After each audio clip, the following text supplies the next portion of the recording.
Kilalanin natin ang Filipino Cardinal na isa sa mga pinagpipiliang maging susunod na Santo Papa. Siya si Cardinal Luis Antonio Tagle, sa ulat ni Denise Osorio. Kilala sa kanyang malumanay na boses, malalim na pananampalataya at may puso para sa mga mahihirap. Para kay Father Robert Reyes, isa sa mga naging kaklase ni Cardinal Tagle sa Ateneo, malalim ang naging pundasyon ng kanilang pagiging ganap na pare. Ang aming paghuhubog bilang pare ay nasa konteksto ng martial law. Kaya marami sa amin ay lumalim yung sense of nationalism, sense of liberty, freedom, kasi nawala yun eh.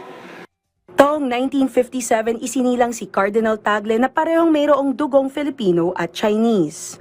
Taong 1982, naordinahan bilang pare ng Diocese of Imus si Cardinal Tagle, kung saan siya ay naaalala sa kanyang kababaang loob at sa kanyang pagiging simple. Natapos ni Cardinal Tagle ang kanyang doctorate in theology sa Catholic University of America sa Washington, D.C. Ang kanyang pamumuno ay nakaugat sa pakikinig at hindi sa pag-uutos.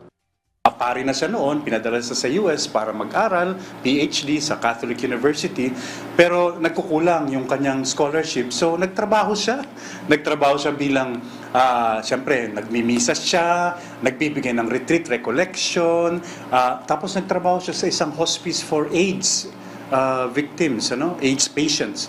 Noong 2001, nang italaga siya ni Pope John Paul II bilang obispo ng Imus. Wala siyang layaw. Karamihan ay nakikita siyang nagbibisikleta lamang o kaya na may nagko-commute. Pinili rin niyang mamuno ng may kababaang loob. Minsan naglalakad siya. Hindi siya yung bibira lang namin makita na nasa sasakyan siya. Pwedeng kumain kahit sino sa taas.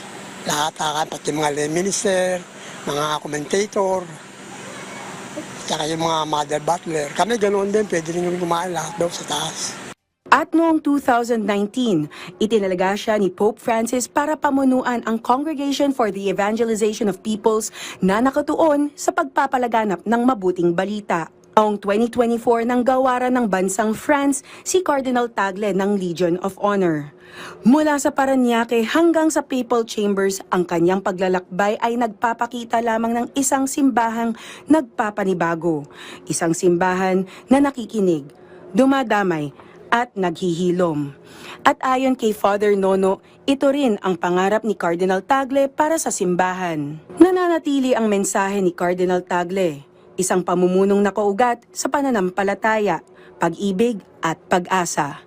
Denise Osorio, para sa Pambansang TV, sa Bagong Pilipinas.